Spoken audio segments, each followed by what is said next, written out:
नमस्कार, लोकसभा टीवी में आपका स्वागत है। मैं हूं इरशाद अली। खबरों में आगे बढ़ेंगे मगर उससे पहले सुर्खियों पर एक नजर।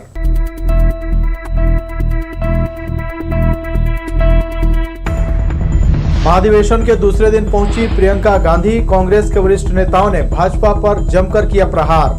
बोर्ड परीक्षा के लिए प्रश्न पत्र वितरण का काम हुआ पूरा। 1 मार्च से 12वीं और 2 मार्च से 10वीं के इम्तिहान होंगे शुरू। आईजी ने किया मुंगेली जिले का वार्षिक निरीक्षण। उड़ान सामर्थ्य अभियान का किया शुभारंभ। और उत्तर प्रदेश की तर्ज पर बिलासपुर में भी किया जा रहा बैसवारी फाग का आयोजन। कान्य कुब्ज ब्राह्मण समाज के लोग घर घर जाकर गा रहे फाग। ये थी सुर्खियां। खबरें विस्तार से। अखिल भारतीय कांग्रेस कमेटी का 85वां महाधिवेशन छत्तीसगढ़ के रायपुर में चल रहा है। कांग्रेस के राष्ट्रीय अध्यक्ष मल्लिकार्जुन खड़गे ने सोनिया गांधी की मौजूदगी में ध्वजारोहण कर दूसरे दिन के अधिवेशन की शुरुआत की। इस दिन प्रियंका गांधी भी छत्तीसगढ़ पहुंची और सम्मेलन में शामिल हुई। दूसरे दिन के कांग्रेस महाधिवेशन में कांग्रेस के दिग्गज नेताओं ने केंद्र की भाजपा सरकार पर जमकर प्रहार किया। कांग्रेस की वरिष्ठ नेता सोनिया गांधी ने मोदी पर जमकर निशाना साधते हुए कहा कि केंद्र सरकार और आरएसएस ने सभी स्वायत्त एजेंसियों पर कब्जा कर लिया है। मोदी देश के लिए नहीं बल्कि अपने मित्रों के लिए सरकार चला रहे हैं। उन्होंने राहुल गांधी के भारत जोड़ो यात्रा की जमकर प्रशंसा की। इस दौरान बातों बातों में उन्होंने अपने रिटायरमेंट की ओर भी इशारा किया। Could conclude with the Bharat Jodo Yatra. The yatra has come as a turning point. It has proved that the people of India overwhelmingly want harmony, tolerance, and equality. It has renewed the rich legacy of dialogue between our party and the people through mass contact program. Prime Minister Modi and the BJP RSS regime has relentlessly captured and subverted every single institution. It ruthlessly silenced any voice of opposition. It has caused economic ruin by favoring a few chosen businessmen at the expense of all others and of the people, of ordinary people. Congress के राष्ट्रीय अध्यक्ष मल्लिकार्जुन खड़गे ने कहा कि एक साधारण व्यक्ति जो कभी ब्लॉक कांग्रेस का अध्यक्ष हुआ करता था, आज वह भारतीय राष्ट्रीय कांग्रेस का राष्ट्रीय अध्यक्ष है और यह सिर्फ कांग्रेस पार्टी में ही संभव है। उन्होंने कहा कि वे लोग गौरवशाली विरासत की नुमाइंदगी कर रहे हैं जिसे महात्मा गांधी, पंडित जवाहरलाल नेहरू, सुभाष चंद्र बोस, सरदार पटेल, मौलाना अबुल कलाम आजाद, राजेंद्र प्रसाद शुक्ल, सरोजनी नायडू, इंदिरा गांधी, राजीव गांधी ने अपने समर्पण से सींचा है। मैं यकीन दिलाता हूं कि मैं अपने आखिरी सांस तक कांग्रेस के मूल्यों की रक्षा करूंगा और हम सब हर बलिदान देकर देश के सामने खड़ी हर भीषण चुनौती का भी सामना करेंगे।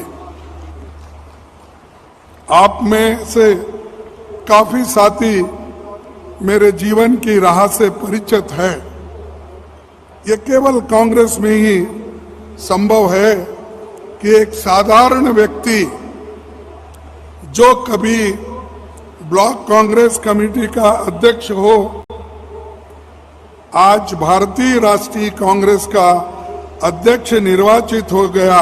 मुख्यमंत्री भूपेश बघेल ने भी भाजपा पर प्रहार करते हुए कहा कि उनका अधिवेशन ऐसे समय में हो रहा है जब देश महंगाई और बेरोजगारी से जूझ रहा है।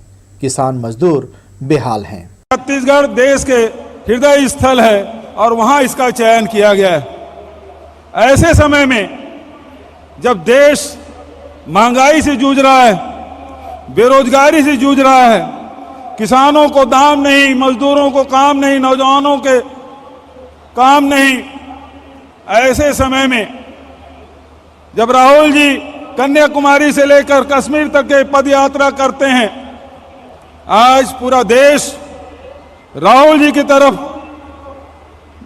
बड़ी आशा भरी निगाह से देख रहे हैं। पूरे कांग्रेस पार्टी के अधिवेशन पर देश ही नहीं बल्कि दुनिया की निगाहें हैं। इसके अलावा कांग्रेस के अन्य बड़े दिग्गज नेताओं ने भी कांग्रेस नेताओं को संबोधित करते हुए अपनी अपनी बातें रखी। सोनिया जी से हम सीखे हैं,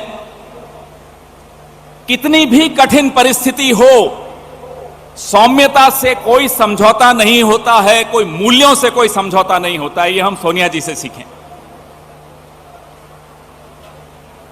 राहुल जी, आप में महात्मा गांधी की सरलता और नेहरू की गहराई है, आपसे ये क्या मुकाबला कर पाएंगे? मेरा एक सीधा सवाल है, इस देश के हुक्मरानों से कांग्रेस पार्टी का एक आम कार्यकर्ता होने के चलते कि ऐसी कौन सी ऐसी नीति है कि देश गरीब हो रहा है? हमारा आर्थिक आंकड़ा हमको बताता है कि देश में सबसे ज्यादा बेरोजगारी है आज के वक्त में। कोई ऐसा सेक्टर नहीं है जहां बेरोजगारी सर चढ़ करके बोल नहीं रही है। जो देश की संकल्पना है, जिसको महात्मा गांधी ने देखा है, जिसको मौलाना अबुल कलाम आजाद ने देखा है, जिसको सुभाष चंद्र बोस ने देखा है, जिसको श्रीमती इंदिरा गांधी ने देखा, जिसको स्वर्गीय राजीव गांधी ने देखा, जिसको इस देश की संविधान ने इस रूप में वर्णित किया है कि देश देश के लोगों से बनता है। जब देश देश के लोगों से बनता है तो आप मुझे बताइए कि देश कैसे गरीब हो रहा है और देश के दो चार पूंजीपति कैसे अमीर हो रहे हैं। यह कौन सी ऐसी जादू की छड़ी है जो मौजूदा सरकार चला रही है? कांग्रेस के इस महाधिवेशन का समापन 26 फरवरी को होने जा रहा है। अधिवेशन के अंतिम यानी तीसरे दिन कांग्रेस नेता राहुल गांधी कांग्रेस जनों को संबोधित करेंगे। इस दौरान अन्य आयोजन भी यहां किए जाएंगे। लोकसभा टीवी के लिए कैमरामैन जयेंद्र गोले के साथ इरशाद अली, बिलासपुर। प्रदेश जल भूमि अधिकार परिषद की पहली बैठक रायपुर में हुई। मुख्य अतिथि मध्य प्रदेश कांग्रेस कमेटी के प्रदेश उपाध्यक्ष और जल भूमि अधिकार परिषद के राष्ट्रीय अध्यक्ष वीरेंद्र कुमार बाथम उपस्थित थे। उनके द्वारा जलवंशी मछुआरा समाज के अधिकार, विकास और उत्थान के संबंध में विस्तृत जानकारी दी गई।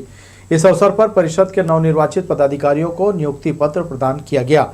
बैठक के दौरान नदियों, तालाबों, समुद्रों, बांधों के किनारे रहने वाले जलवंशी मछुआरा समाज को वन अधिकार अधिनियम 2006 के तहत जल भूमि अधिकार परिषद को 1 से 5 एकड़ भूमि प्रदान करने पर मुख्यमंत्री के साथ कांग्रेस पार्टी के तमाम राष्ट्रीय स्तर के पदाधिकारियों को ज्ञापन देने पर सहमति बनी है।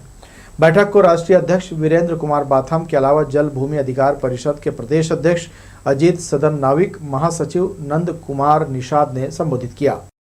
CMA का सेमिनार शहर में आयोजित किया गया, जिसमें संस्था के सदस्य और छात्र शामिल हुए। इसमें केंद्रीय काउंसिल के सदस्य देवाशीष मिश्रा विशेष रूप से शामिल हुए। उन्होंने भावी प्रोफेशनल अकाउंटेंट का मार्गदर्शन किया।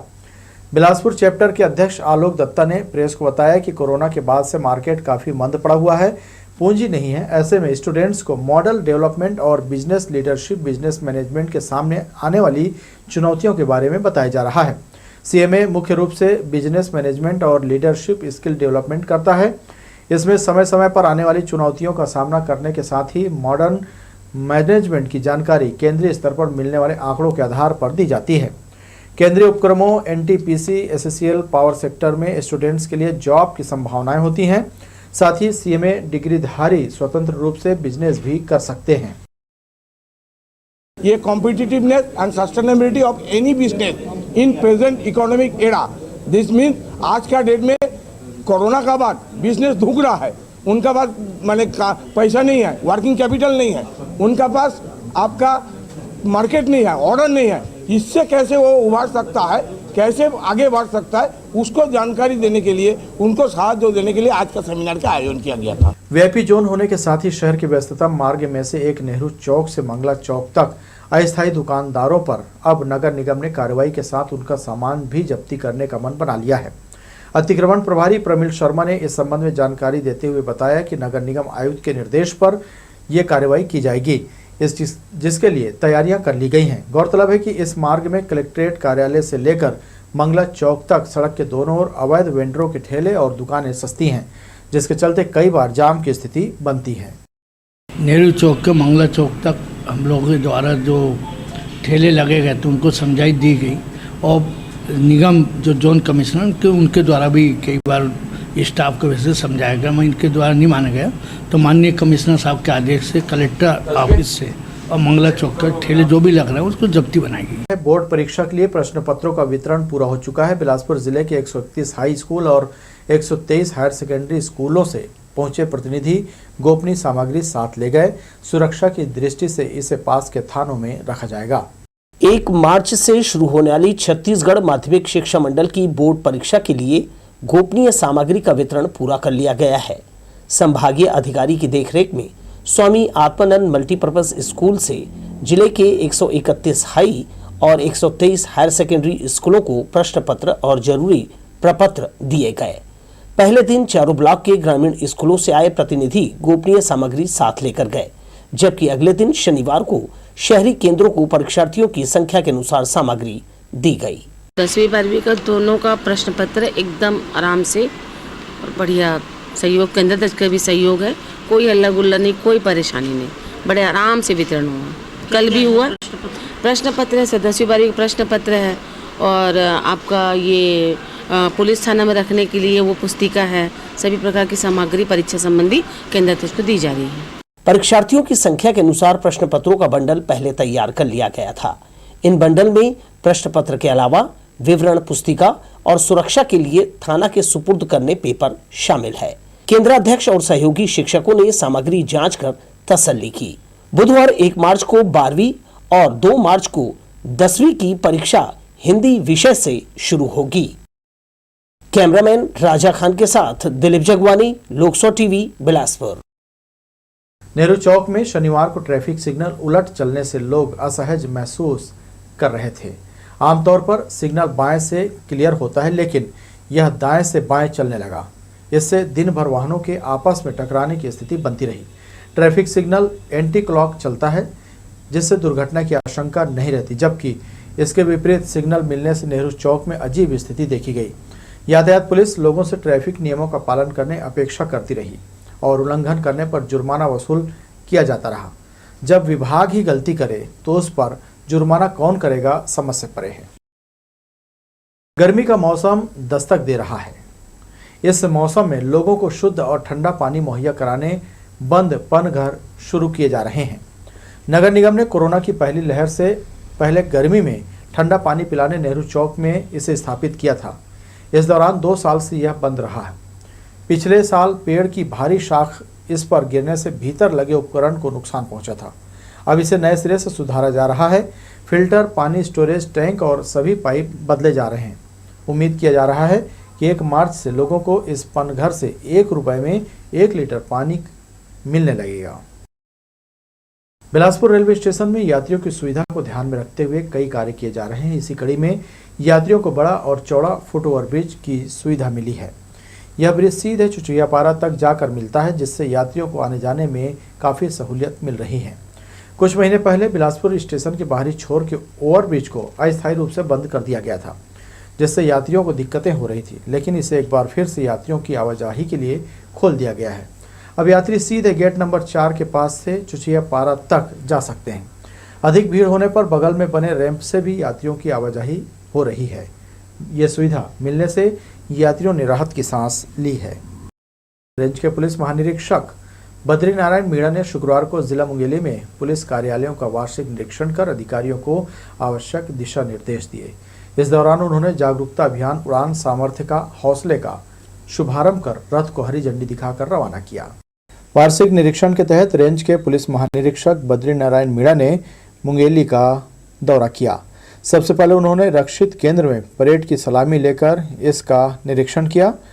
निरीक्षण के दौरान किट एवं रक्षित केंद्र की सभी शाखाओं का अवलोकन कर पुलिस अधिकारियों को आवश्यक दिशा निर्देश दिए। अधिकारी और कर्मचारियों की समस्या के निराकरण के लिए यहां दरबार भी लगाया गया, जिसमें पुलिस महानिरीक्षक ने अच्छा और सकारात्मक कार्य करने के लिए पुलिस जवानों को प्रेरित किया। उन्होंने यहां कार्यालय के सभी शाखाओं के निरीक्षण के साथ ही वहां किए जाने वाले कार्यों की जानकारी ली। कोतवाली थाने का बारीकी से उन्होंने निरीक्षण कर कमियों को दूर करने कहा। मुंगेली पुलिस का जो वार्षिक निरीक्षण होता है वो कार्यक्रम आज रखा गया था, जिसमें पुलिस लाइन का जिसमें परेड देखी गई। परेड में जो उपस्थित थे उनकी वेशभूषा देखी गई। उनको जो सामान सरकारी दिया जाता है वो सही रूप से उनको मिल रहा है या नहीं मिल रहा है, उनमें कोई खामी तो नहीं है, उसके बारे में उनसे पूछा गया। साथ ही दरबार में उनसे उनकी समस्याएं पूछी गई और उन समस्याओं का जो समस्याएं तत्कालिक रूप से निराकरण की जा सकती है उसका निराकरण भी किया गया। उसके पश्चात पुलिस ऑफिस का भी निरीक्षण किया गया, जिसमें पुलिस ऑफिस के जो डॉक्यूमेंट्स हैं उनके बारे में जो पूछताछ की गई है और ये देखा गया कि सही जो भी काम यहाँ पे किया जा रहा है वो सही तरीके से किया जा रहा है या नहीं किया जा रहा। निश्चित रूप से काफ़ी एक संतोषप्रद यहाँ पे चीज़ें देखने को मिली। पुलिस ने जागरूकता अभियान के तहत उड़ान सामर्थ्य का हौसले का शुभारंभ किया। इस दौरान उड़ान रथ को उन्होंने हरी झंडी दिखाकर रवाना भी किया। इस मौके पर बज्जर मुंगेली अभियान के बच्चों ने मलखम, सिलंबम, रोप और कराते का डेमो प्रस्तुत किया।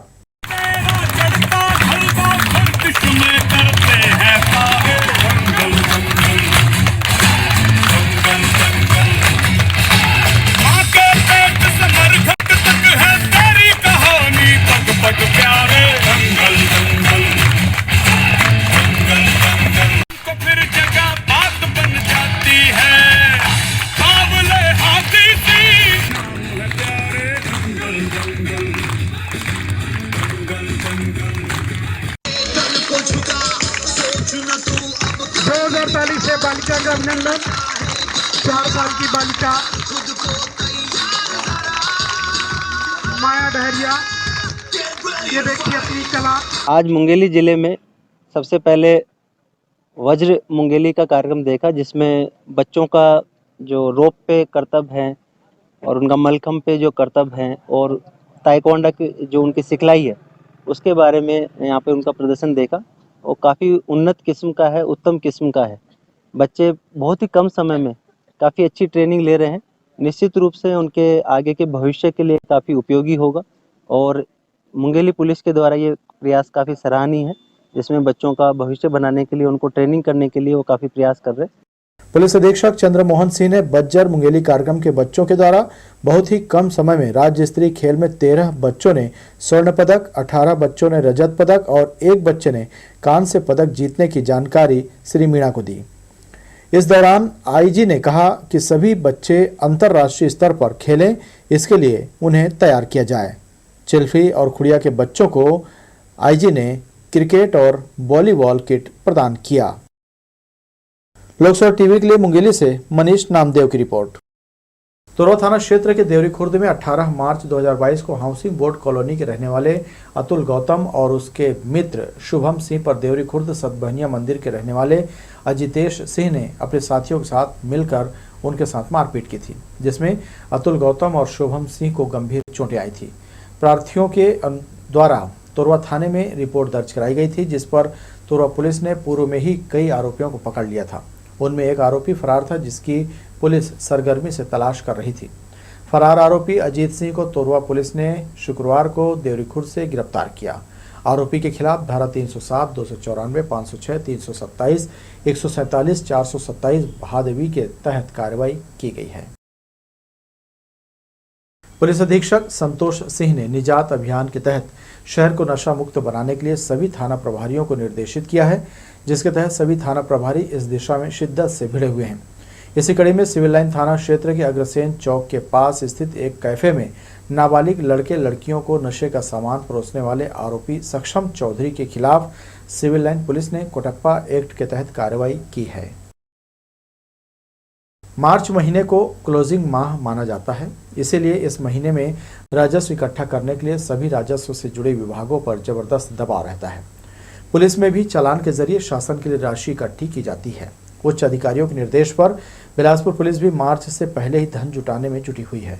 शहर के चौक चौराहों में इन दिनों ट्रैफिक पुलिस के जवान शराब सेवन कर वाहन चलाने वाले 3 सवारी और नाबालिग वाहन चालकों को पकड़कर उनका चालान काट रही है, जिसके कारण जगह जगह वाहन चालक चालान पटाने से बचने के लिए भागते नजर आते हैं। शराब सेवन कर वाहन चलाने वाले 3 सवारी और नाबालिग, इन पे कार्रवाई करना है। ज़रूरी तो नहीं है, लेकिन कहीं पर भी उसके लिए ये है चेकिंग करने का उच्च अधिकारियों के निर्देशन पर ये किया जा रहा है। और कल ही ये शाम को जितनी भी एम्बुलेंस जो खड़ी थी, बेतरतीब खड़ी थी, उसे भी एक कराया गया है। बढ़ेंगे अहम खबरों की ओर, मगर उससे पहले सुर्खियों पर एक नजर।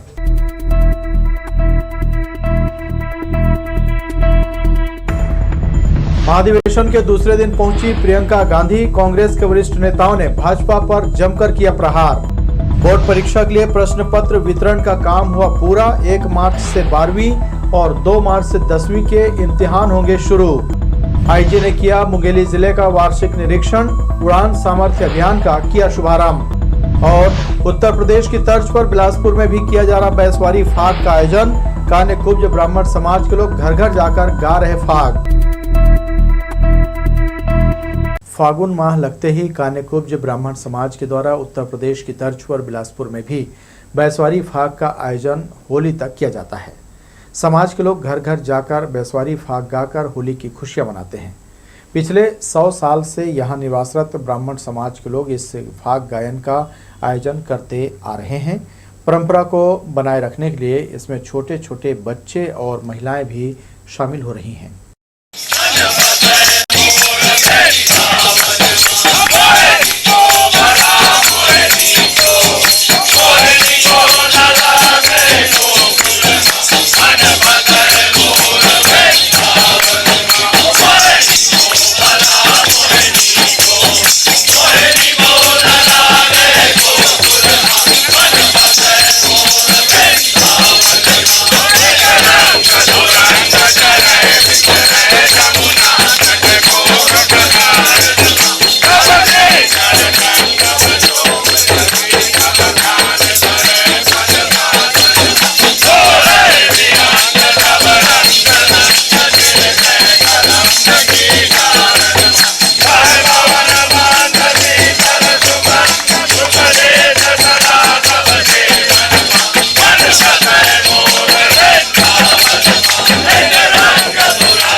हवाई सुविधा जनसंघर्ष समिति के प्रयास और राज्य सरकार की हामी के बाद बिलासा एयरपोर्ट में नाइट लैंडिंग सुविधा के लिए टेंडर तो निकाला गया, मगर इस टेंडर प्रक्रिया में लोक निर्माण विभाग की लेट लतीफी के चलते अब तक कार्य शुरू नहीं हो सका है। दरअसल लोक निर्माण विभाग द्वारा नाइट लैंडिंग के लिए 2 अलग अलग टेंडर निकाले गए थे, जिसमें एक सिविल और दूसरा टेंडर इलेक्ट्रिकल कार्य के लिए था। विभाग की सुस्त कार्यप्रणाली के चलते इलेक्ट्रिकल टेंडर रद्द कर दिया गया। इस संबंध में समिति के संयोजक सुदीप श्रीवास्तव ने जानकारी दी। देखिए, नाइट लैंडिंग काम में 2 हिस्से हैं। एक है सिविल कार्य, दूसरा है इलेक्ट्रिकल कार्य। दोनों की लागत लगभग 10-10 करोड़ है। सिविल कार्य का टेंडर मंजूर होकर सिविल कार्य प्रारंभ हो गया है, लेकिन जो ज़्यादा महत्वपूर्ण चीज़ है इलेक्ट्रिक कार्य, उसका टेंडर 8 तारीख को खुलना था। एक ही पार्टी ने टेंडर डाला, इसलिए डेट बढ़ाई गई 15 तारीख। 15 तारीख को भी टेंडर में प्रॉपर सही आने के कारण टेंडर रद्द कर दिया गया है। अब 1 महीना लगभग फिर से डिले होने की उम्मीद है।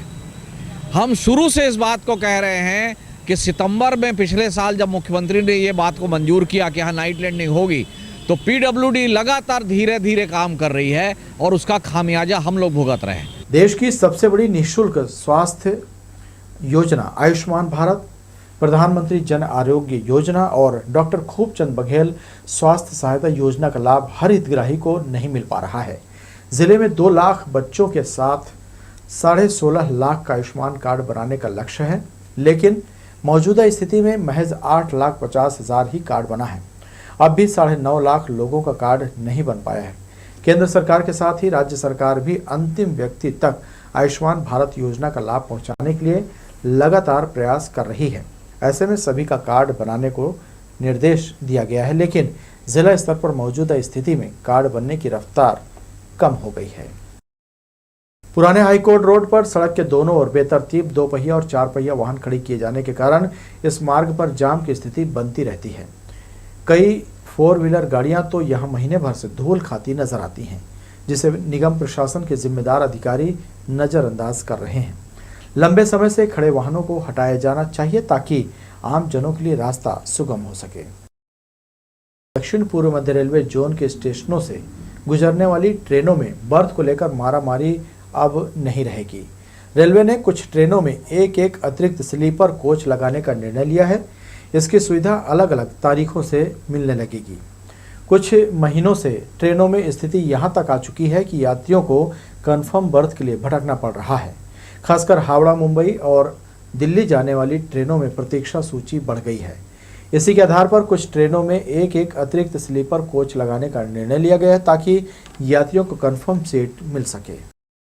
आने वाले महीनों से उसलापुर रेलवे स्टेशन में कई ट्रेनों का ठहराव दिया जा रहा है, जिसके बाद यहां यात्रियों की संख्या बढ़ जाएगी। इस बात को ध्यान में रखते हुए रेलवे ने यहां पार्किंग का टेंडर जारी कर इसे खोल दिया है। ठेकेदार यहां पार्किंग वसूली तो कर रहा है, लेकिन यात्रियों को पार्किंग स्टैंड में किसी भी प्रकार की कोई सुविधा नहीं मिल रही है। खुले आसमान के नीचे यहां तपती धूप में वाहनों को पार्क किया जा रहा है। हद तो यह है कि यहां सामने वाले हिस्से में शेड तक की व्यवस्था नहीं की गई है। यात्रियों की गाड़ियां धूप में खड़ी की जा रही हैं, लेकिन इस ओर किसी का भी ध्यान नहीं जा रहा है। अभी तो गर्मी की शुरुआत हुई है। आने वाले दिनों में गर्मी जब तेज होगी तो पार्किंग स्टैंड में आग लगने का खतरा भी बना रहेगा। जोनल स्टेशन के 3 व 4 नंबर गेट पर बने छत्ते से मधुमक्खियों को रेल प्रशासन ने एक्सपर्ट टीम के जरिए भगा दिया है। छत्ते में मधुमक्खी भगाने की दवा का छिड़काव तो किया गया, मगर छत्ते को नहीं हटाया गया। इसलिए कुछ दिनों बाद दोबारा मधुमक्खियां यहां नजर आने लगी हैं। रेल प्रशासन ये कहकर छत्ता हटाने की तरफ ध्यान नहीं दे रहा है कि छत्ते तक पहुंचने का उनके पास किसी भी तरह का कोई साधन नहीं है। उसलापुर रेलवे स्टेशन में यात्री और आम लोगों की सुविधा को ध्यान में रखकर कई महत्वपूर्ण कार्य किए गए हैं, लेकिन यह काम अब राहगीरों के लिए परेशानी खड़ा कर रहा है, जिसके चलते राहगीर समेत यात्रियों में आक्रोश पनपने लगा है। स्टेशन के सामने एक सड़क ऐसी बनाई गई है जो रेलवे कॉलोनी के साथ साथ मंगला महर्षि स्कूल की तरफ जाती है। दरअसल इस सड़क में एक जगह मोड़ है और वहीं पर एक पेड़ भी है। इसे न काटकर रेलवे ने पर्यावरण हितैषी होने का परिचय तो जरूर दिया, मगर वाहन चालकों को इसकी सूचना देने के लिए किसी तरह का संकेतक नहीं लगाया गया है, जिसके चलते हर समय दुर्घटना की आशंका बनी रहती है। नियमानुसार रेडियम लगना चाहिए। इसके साथ ही मोड़ पर कुछ लिखा भी होना चाहिए, जिससे यात्री व आम नागरिकों को पहले से जानकारी मिल जाए ताकि वे सतर्क हो सकें। तो ये थी हमारी लोकसभा टीवी की तमाम खबरें। अगले बुलेटिन में आपसे फिर होगी मुलाकात। तब तक के लिए इरशाद को दीजिए इजाजत। नमस्कार।